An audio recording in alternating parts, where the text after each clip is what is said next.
एक बार की बात है, गौतम बुद्ध अपने ध्यान में बैठे थे कि वहां पर एक आदमी आया। ये आदमी अपने आलसीपन से बहुत ज्यादा परेशान था। आलसी आदमी गौतम बुद्ध से बोला, महात्मा जी, मेरी मदद कीजिए। मैं अपने आलस्य से बहुत परेशान हूँ। आप ही कोई उपाय बताइए जिससे मैं अपने आलसीपन से छुटकारा पा सकूं। गौतम बुद्ध ने उस व्यक्ति से कहा, पहले मुझे यह बताओ कि तुम्हें क्यों लगता है कि तुम आलसी हो। आलसी आदमी बोला, सिर्फ मुझे ही नहीं, मेरे परिवार वालों को और मेरे आसपास के सभी लोगों को ऐसा लगता है कि मैं आलसी हूँ। गौतम बुद्ध ने फिर उससे पूछा, क्या तुम जानते हो आलस्य होता क्या है? आलसी व्यक्ति बोला, नहीं, मैं नहीं जानता, किंतु मैं इतना जरूर जानता हूँ कि आलस्य बहुत बुरी चीज है। इसकी वजह से मुझे बहुत नुकसान हुआ है जीवन में। गौतम बुद्ध बोले, जिस परेशानी से तुम छुटकारा पाना चाहते हो, पहले उसके बारे में पूरी जानकारी ले लो, तो उससे छुटकारा पाना आसान हो जाएगा। आलसी व्यक्ति बोला, भगवान, इतनी बुद्धि तो मुझ में नहीं है, आप भी मुझे इस समस्या के बारे में जानकारी दीजिए। गौतम बुद्ध बोले, आलस्य एक मानसिक अवस्था है, एक विचार है जिसे जाने अनजाने में हम खुद ही जन्म देते हैं। आलस्य दो मूलभूत कारणों की वजह से ही जन्म लेता है, एक है शारीरिक और दूसरा है मानसिक। हम सभी जानते हैं कि हमारे शरीर को भोजन से ऊर्जा मिलती है, और यह ऊर्जा सजीव चीजों से मिले तो अच्छी, यानी कि प्राकृतिक रूप से जो हमें भोजन की वस्तुएं प्राप्त होती हैं, उनसे अगर यह ऊर्जा मिले तो हमारा शरीर इससे अच्छी ऊर्जा प्राप्त करता है। इससे उलट यदि हम निर्जीव वस्तुओं से ऊर्जा प्राप्त करते हैं तो यह हमें आलस्य की ओर ले जाती है। दूसरा कारण, हमारी शारीरिक गतिविधियां भी हमें आलस्य के चंगुल में फंसा सकती हैं। गौतम बुद्ध ने आलसी व्यक्ति को अपने शिष्य की तरफ इशारा करते हुए कहा कि देखो, इनके चलने फिरने बैठने के तरीके में तुम्हें कुछ अलग नजर आ रहा है। जब आलसी व्यक्ति कुछ नहीं समझ पाया तब गौतम बुद्ध ने उससे कहा, मेरे शिष्य जब भी बैठते हैं तो वे रीढ़ की हड्डी को एकदम सीधा रखते हुए बैठते हैं। चलते हैं तो उनके दोनों पैरों के बीच अच्छे से संतुलन बना रहता है, और जब वह सोते हैं तो उनका शरीर एकदम शिथिल रहता है। ऐसा करने से उन्हें रात्रि में एकदम सही तरीके से नींद आती है। आलसी व्यक्ति बोला, लेकिन नींद तो आलस्य का ही एक स्वरूप है। बुद्ध बोले, हाँ, अगर उसे ज्यादा मात्रा में लिया जाए तो।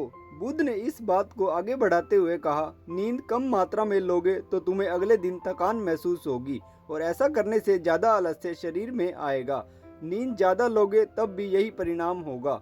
इसलिए नींद को ना ज्यादा ना कम, एकदम सही मात्रा में लेना अति आवश्यक है। आलसी व्यक्ति बोला, हाँ, यह तो मैंने भी अनुभव किया है। बुद्ध बोले, अब मानसिक कारणों के बारे में जान लो। मानसिक कारणों में सबसे पहले है हमारी पुरानी गलत धारणाएं। अक्सर ऐसा होता है कि हम पहले जिन कामों में असफल हो चुके हैं, हमारे अंदर ऐसी भावनाएं बन जाती हैं कि हम उस काम में हमेशा असफल होते रहेंगे, जिस वजह से हमें उस काम को करने में आलस आता है। ऐसी धारणाओं से छुटकारा पाने का एकमात्र उपाय यह है कि हमें अपने मन को यह समझाना चाहिए कि पिछली बार जब हम उस काम में असफल हुए थे, तब हम उसके बारे में जितना जानते थे, अब हम उसके बारे में उससे ज़्यादा जानते हैं, क्योंकि असफल होने के बाद हम उससे काफ़ी कुछ सीखे भी हैं। बुद्ध बोले, दूसरा कारण है आलसी और कामचोर लोगों की संगत। कई बार ऐसा होता है कि हम आलसी नहीं होते, मगर जिनके साथ हम रहते हैं हम उन जैसे बनने लगते हैं। इससे छुटकारा पाने का उपाय बहुत सरल है। कामचोर और आलसी व्यक्तियों से दूर रहें। ऐसे व्यक्तियों की संगत में रहो जो अपने काम को बड़ी लगन से करते हैं और तुम्हें कुछ सिखा भी पाएं। गौतम बुद्ध ने तीसरा कारण बताते हुए कहा, यह कारण आलस्य के लिए सबसे बड़ा कारण है, काम को कल पर टालते रहना। यह कारण इतना शक्तिशाली है कि किसी भी व्यक्ति को बर्बाद कर सकता है। इससे बचने का सबसे आसान उपाय यह है कि जो काम जितनी जल्दी संभव हो उतनी जल्दी कर दिया जाए। गौतम बुद्ध ने आलसी व्यक्ति से एक सवाल पूछा, मान लो तुम किसी रेगिस्तान में फंस गए हो और तुम्हें प्यास लगी है, तो तुम क्या करोगे? आलसी व्यक्ति बोला, मैं जल्दी ही रेगिस्तान के आसपास कोई गांव की तलाश करूंगा, या ऐसी जगह की तलाश करूंगा जहां पर मुझे पानी मिल सके। गौतम बुद्ध बोले, अगर तुम्हें काफी देर ढूंढने पर भी पानी ना मिले तो तुम क्या करोगे? आलसी व्यक्ति बोला, मैं तब भी अपनी तलाश जारी रखूंगा, क्योंकि ऐसी परिस्थिति में मेरे पास कोई और दूसरा विकल्प तो होगा ही नहीं। गौतम बुद्ध बोले, बिल्कुल सही, और यही है मानसिक स्तर पर आलस्य का चौथा कारण, किसी भी निश्चित लक्ष्य का ना होना। यह भी आलस्य की ओर ले जाता है। अब सुनो पांचवें कारण के बारे में। गौतम बुद्ध बोले, सोचो कि तुम्हारे पास काफी सारे सोने के दागिने हैं जो तुम्हें एक जगह से दूसरी जगह लेकर जाना है। तुम चलते चलते थक जाते हो और किसी पेड़ के नीचे बैठ जाते हो और तभी तुम्हें दूर से तुम्हारी तरफ दौड़कर आ रहे डाकू दिखाई देते हैं। तो क्या तब भी तुम आलस करके वहीं बैठे रहोगे या ऐसी परिस्थिति में तुम वहां से उठकर दौड़ने लगोगे?